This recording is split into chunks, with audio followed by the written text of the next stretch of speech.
Olá, eu sou Eduardo, médico há mais de 15 anos. Trabalhei em diversos hospitais, mas há um em especial que nunca mais vou esquecer. Ele ficava em uma cidade pequena do interior, e todos os funcionários diziam que aquele lugar tinha algo estranho. No começo, pensei que eram só histórias para assustar os novos, mas depois do que vivi, tenho certeza de que há algo além do que podemos explicar. Era uma noite tranquila no plantão. Poucos pacientes e um silêncio que quase me fazia dormir. Eu estava no descanso dos médicos quando a campainha do quarto de emergência tocou. A enfermeira Larissa, que estava no corredor, foi atender. Minutos depois, ela voltou, pálida. Disse que tinha ouvido uma voz chamando pelo nome dela, mas ao chegar no quarto, estava vazio. Deve ser alguém tentando pregar uma peça, pensei. Mas, ao revisar as câmeras de segurança, vimos Larissa entrando no quarto e claramente uma voz abafada chamando por ela antes de sua entrada. Aquilo era impossível. Mais tarde, naquela mesma noite, fui chamado ao andar da pediatria. Uma criança que havia sido internada após uma cirurgia estava chorando sem parar. Ao perguntar o que havia acontecido, a menina apontou para a janela e disse: "A moça que estava aqui ficou me olhando. Ela estava triste. Olhei para a janela e, claro, não havia ninguém. Tentei tranquilizá-la, mas o medo em seus olhos era real. Quando saí do quarto, perguntei à enfermeira sobre o que a menina poderia estar falando. Ela respondeu hesitante: "Doutor, essa janela dá para o pátio e estamos no quarto andar." O clima ficou mais pesado conforme a noite avançava. O som de passos ecoava pelos corredores vazios, portas batiam sem explicação e até o elevador parecia se mover sozinho, parando sempre no subsolo. Decidi então investigar. Desci ao subsolo e fui até o necrotério, um lugar que evitávamos mesmo durante o dia. Ao entrar, senti o ar gelar instantaneamente. A luz piscava, e no reflexo de um dos armários de aço, vi uma figura passar, rapidamente. Pensei ter imaginado até que ouvi um sussurro vindo de trás de mim. "Você está no meu lugar." Virei rapidamente, mas não havia ninguém. No entanto, o cheiro de flores podres e o arrepio em minha pele me diziam que eu não estava sozinho. Quando voltei ao andar principal, Larissa me parou no corredor assustada. "Doutor, precisamos sair daqui. Eu ouvi meu nome de novo." E vi uma sombra no corredor. Naquela noite, fiquei sabendo que aquele hospital havia sido construído sobre um antigo sanatório que pegou fogo há décadas. Diziam que muitos pacientes morreram presos lá dentro e que suas almas ainda vagavam pelo local, incapazes de encontrar paz. Depois daquela noite, pedi transferência. Nunca mais voltei àquele hospital, mas até hoje me pergunto, quem eram aquelas vozes e por que chamavam nossos nomes?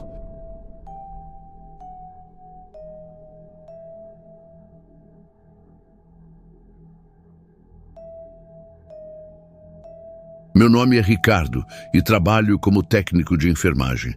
Sempre soube que hospitais são lugares onde histórias de dor, despedidas e esperança coexistem. Mas nunca imaginei que essas paredes também guardassem segredos sombrios. Era uma sexta-feira à noite, meu plantão começava às 22 horas. O hospital era antigo, com corredores longos e mal iluminados, paredes descascando e um silêncio opressivo. As histórias sobre acontecimentos estranhos naquele lugar circulavam entre os funcionários, mas eu nunca havia dado atenção. Até aquela noite. Tudo começou por volta das 2 horas da madrugada, quando fui chamado ao quarto 307. A paciente, uma senhora idosa internada há dias, estava agitada e dizia coisas sem sentido. Cheguei e perguntei se ela estava bem. Ela me olhou fixamente e disse: "Ele está aqui. Ele veio me buscar." Tentei acalmá-la, mas o clima no quarto era estranho, quase sufocante. Quando me virei para sair, ouvi o som de algo caindo no banheiro. Pensei que algum objeto tivesse escorregado, mas ao abrir a porta encontrei apenas uma pia pingando, e o espelho, que antes estava intacto, tinha uma rachadura que não estava lá antes.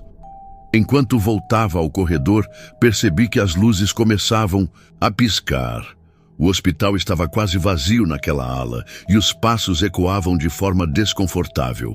Ao virar no corredor principal, vi algo que me paralisou. Uma sombra alongada, com a forma de uma pessoa, parada ao fundo. "Tem alguém aí?"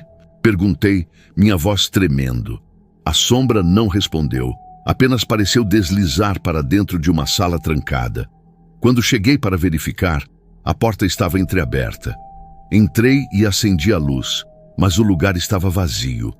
Apenas a maca, coberta por um lençol branco, parecia deslocada, como se alguém tivesse mexido nela recentemente. Mais tarde, enquanto preenchia relatórios na enfermaria, ouvi o som de um choro abafado vindo do corredor. Pensei que fosse algum paciente, mas todos estavam dormindo. Fui até o quarto 312, de onde o som parecia vir, mas ao abrir a porta, encontrei a cama vazia. A paciente que deveria estar lá tinha recebido alta no dia anterior. O ar estava gelado, mesmo com o ar-condicionado desligado. De repente, o monitor cardíaco começou a apitar freneticamente, mesmo sem estar conectado a ninguém. Uma sensação de pavor tomou conta de mim. Saí apressado, mas quando cheguei ao corredor, as luzes piscaram novamente e senti uma mão fria tocar meu ombro. "Você está no lugar errado", sussurrou uma voz baixa, quase inaudível. Virei rapidamente, mas não havia ninguém. Quando a manhã finalmente chegou, compartilhei o ocorrido com uma colega mais velha, que me disse algo que gelou minha espinha. O quarto 312? Esse quarto foi desativado anos atrás, depois que um paciente morreu de forma inexplicável. Disseram que ele ainda vaga por aqui. Decidi nunca mais trabalhar no turno da noite naquele hospital. Até hoje, não sei exatamente o que aconteceu, mas posso garantir que há coisas naquele lugar que vão além da compreensão.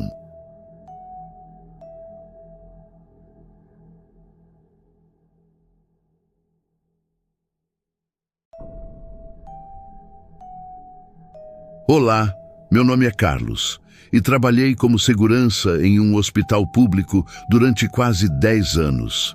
Entre tantas histórias que ouvi e vivi, há uma que marcou minha alma para sempre. Aconteceu em uma noite aparentemente comum, mas que me mostrou que o sobrenatural pode estar mais próximo do que imaginamos.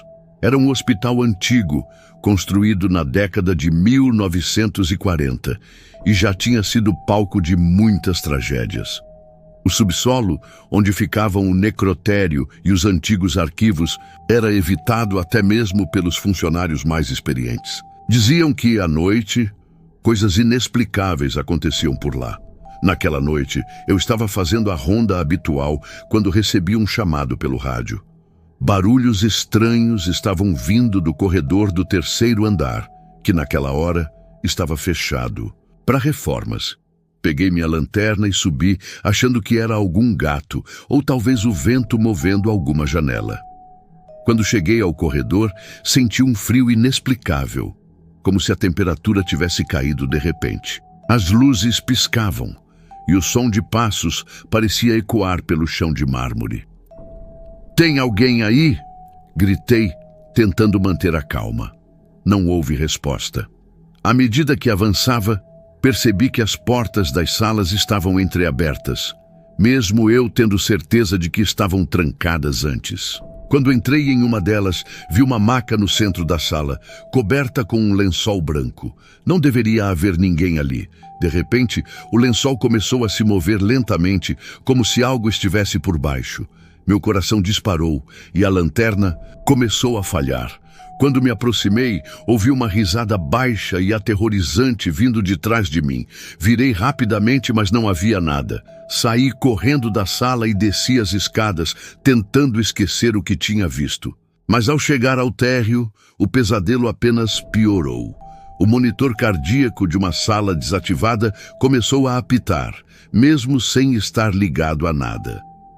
Fui verificar e, quando entrei, vi a figura de uma mulher de cabelos longos e desgrenhados, usando um vestido branco, parada no canto do quarto.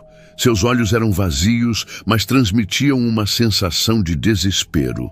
Ela levantou a mão lentamente e apontou para mim, enquanto dizia em uma voz rouca e carregada de dor: "Saia, antes que seja tarde." Corri dali o mais rápido que pude e me tranquei na sala de segurança. Enquanto tentava processar o que havia acontecido, as câmeras começaram a mostrar algo aterrorizante. Corredores vazios, mas com sombras se movendo sozinhas e portas abrindo e fechando sem ninguém por perto. Na manhã seguinte, comentei o ocorrido com um enfermeiro que trabalhava ali há décadas. Ele me contou que, anos atrás, aquele hospital havia sido parcialmente destruído por um incêndio. Muitos pacientes não conseguiram escapar e morreram ali mesmo, principalmente no terceiro andar e no subsolo. Desde então, eventos estranhos eram comuns, mas ninguém gostava de falar sobre isso. Pedi demissão pouco tempo depois, mas até hoje carrego os sons, as imagens e o frio daquela noite. Aqueles corredores guardam segredos que ninguém deveria descobrir.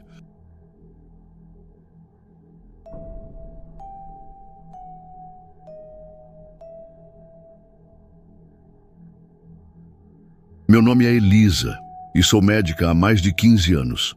Sempre lidei com a fragilidade da vida e com a proximidade da morte. Mas uma experiência em especial mudou completamente minha visão sobre o que pode existir além deste mundo. Tudo aconteceu. Há alguns anos, quando fui chamada para acompanhar uma transferência de equipamentos em um hospital abandonado na periferia da cidade. O lugar, desativado há décadas, era famoso por histórias sinistras de mortes inexplicáveis e práticas pouco éticas no passado. Eu nunca acreditei em nada disso, mas aquela noite mudaria minha percepção para sempre. Cheguei ao hospital por volta das 21 horas. A fachada, com vidros quebrados e paredes cobertas de musgo, parecia a saída de um filme de terror. A equipe era reduzida. Apenas eu, 2 técnicos e um segurança. Assim que entramos, um cheiro forte de mofo e algo mais, algo metálico, invadiu minhas narinas. Enquanto caminhávamos pelos corredores, senti que o ar parecia pesado, como se algo invisível nos observasse. Os passos ecoavam, criando uma atmosfera ainda mais opressiva. Chegamos ao antigo setor de pediatria, onde os equipamentos estavam armazenados, e começamos a empacotá-los. Foi então que ouvi o primeiro som, um choro. Fraco, mas claramente de uma criança. Olhei para os outros, esperando alguma reação, mas ninguém parecia ter ouvido. Engoli em seco e tentei me concentrar, convencendo-me de que era apenas minha imaginação. Pouco tempo depois, uma das caixas caiu sozinha. O técnico, nervoso, disse que devia ser por causa do chão irregular, mas eu sabia que havia algo errado. Quando me abaixei para pegar o material, senti um frio gelado passar pelas minhas costas e o choro se tornou mais nítido, como se estivesse bem atrás de mim. "Quem está aí?" perguntei, minha voz tremendo. Silêncio. Apenas o som distante do vento batendo contra as janelas quebradas. Quando finalmente terminamos, o segurança nos avisou que deveríamos sair rapidamente, pois a tempestade que se formava lá fora parecia intensa. Ao cruzar o corredor de saída, vimos algo que nos deixou paralisados. Uma maca antiga, enferrujada, movendo-se lentamente sozinha, rangendo contra o chão. Os técnicos correram, mas eu fiquei, congelada pelo medo e pela curiosidade. Foi então que vi uma silhueta pequena de uma criança parada no final do corredor. Ela usava um vestido branco sujo e segurava um ursinho de pelúcia. "Por favor, ajude-me", disse a voz baixa e trêmula. Dei um passo na direção dela, mas a figura desapareceu diante dos meus olhos. Logo em seguida, as luzes começaram a piscar e as portas ao meu redor começaram a bater com força. O som era ensurdecedor, como se o prédio inteiro estivesse vivo. Corri o mais rápido que pude e alcancei os outros do lado de fora. Quando olhei para trás, vi algo que nunca vou esquecer. A silhueta da criança em uma das janelas do segundo andar, me observando. Seus olhos brilhavam com uma luz pálida, quase fantasmagórica. No dia seguinte, decidi investigar a história do hospital e descobri algo perturbador. Nos anos 1980, houve um incêndio no setor de pediatria. Muitos pacientes, incluindo crianças, morreram presos em seus leitos. Desde então, relatos de risos, choros e aparições eram frequentes, mas ninguém ousava voltar ali após o fechamento. Até hoje, não sei exatamente o que vi ou ouvi naquela noite, mas tenho certeza de que algumas presenças nunca abandonam o lugar onde suas vidas foram interrompidas.